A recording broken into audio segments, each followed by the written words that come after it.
Wherever you go in Mexico, there is enchiladas. Enchiladas is one of the foundation dishes of our Mexican gastronomy. Today we're making enchiladas verdes, which is green enchiladas with tomatillo base. It's the recipe that my mom taught me when I was growing up. These ones, they're the simplest recipe up there.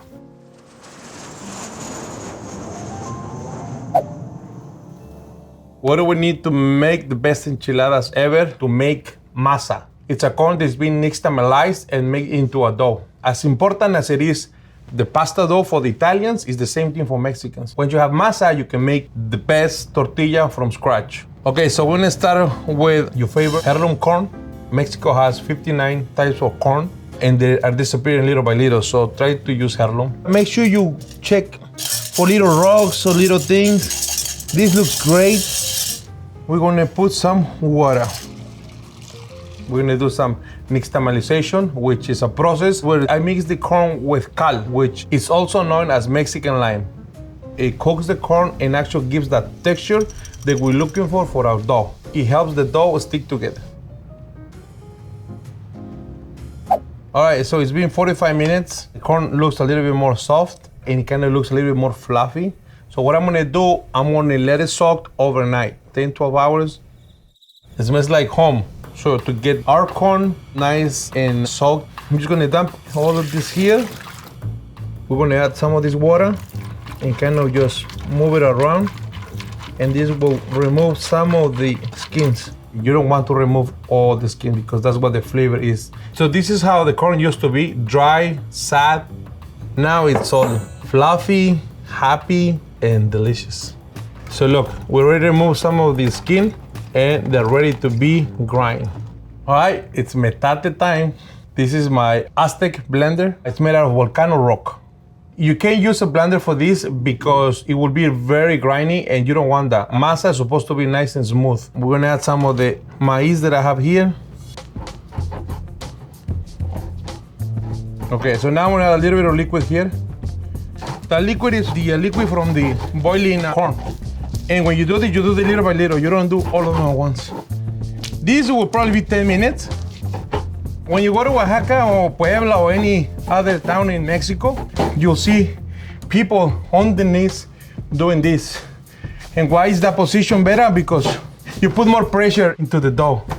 When the dough doesn't stick to your hands, it's done. Ta-da! All right, so now our masa dough is ready. Now it's time to make some tortillas. I bought this beautiful terracotta comal, and you see the white part, that's cal. The cal is gonna prevent for the tortilla to stick. Again, we use cal for everything. You mix the cal with water, and then you brush it. Then just wipe it a little bit, but that's it. Do not wash it, anything. Now let's make sure this is nice and hot. Just make a nice little round. Plastic bags for you tortilla press. Look at this beauty. Voila. So the comal basically is made out of terracotta, clay. In Mexico, they cook eggs in here, they cook whatever. This is like a grill.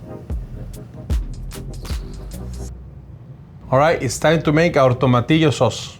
This tomatillo salsa, it's basically the marinara for the Italians. That's simple. You can, use it for anything. You can make chilaquiles, chalupas, tacos dorados, pork stew. And the reason why this is so popular is because the tomatillos, the serranos, garlic, and onion are so accessible all year around and they're always in the markets.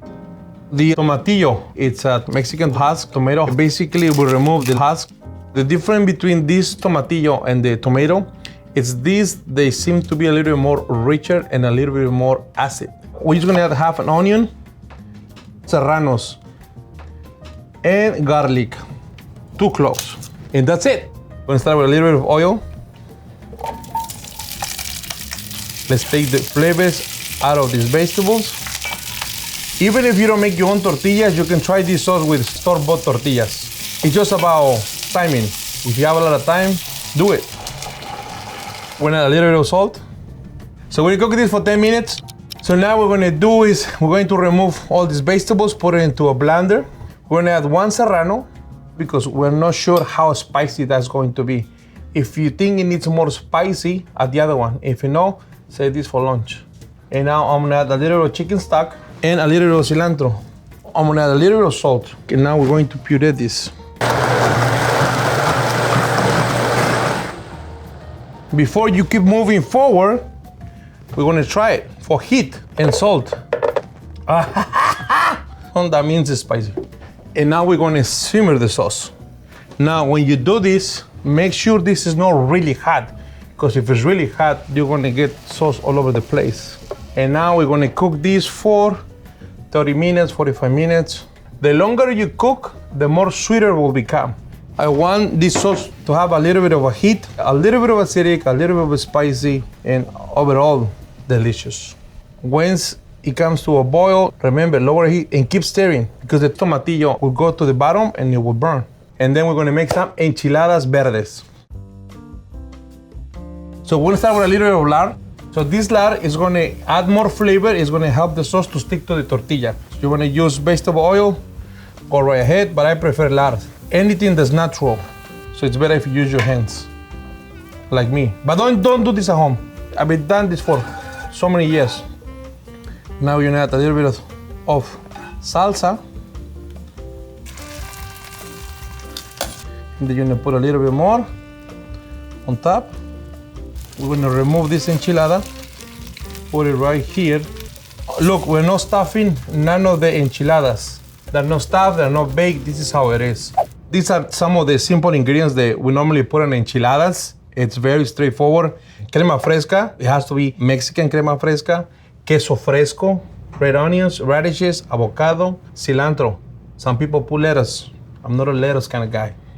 I'm more like a crema kind of guy. I'm just doing a meatless enchiladas, and this is how it's done. Where I'm from, we normally do cecina, which is salty beef, or you do a piece of chicken breast, and you do a little bit of beans. Now I'm gonna do a little bit of crema, and then queso fresco. Queso fresco is very similar to a dry ricotta, like a ricotta salata, if you're Italian. It's kind of salty. Normally, queso fresco, it's a very common ingredient. You can find that in any Mexican store. If you don't find it in a Mexican store, that store is not Mexican. When I first make my first enchiladas, it didn't look this good, honestly. So if you don't get it at once, don't worry about it. Just keep trying. Eventually you will get it. Avocado, it's something that I normally also put, not all the time, but you know, avocado goes really nice. Some radishes. This looks so pretty. And then I will add some cilantro leaves. I mean, this is Mexico right here. I feel that I took a trip to Mexico, to my house. Now that I see this, when I first came to America, this is one of the first dishes that I did for myself, because it's the only thing that I knew how to do. Enchiladas con salsa verde. And there you have it. Enchiladas con tomatillo sauce. They look amazing. Let's see how it is. Oh, the mixed tamal. Oh, that corn makes this dish super delicious. So it is worth it. That hustle, you just paid off. The only thing that is missing to be perfect for me is I wish I had a beer next to me and my mom next to me.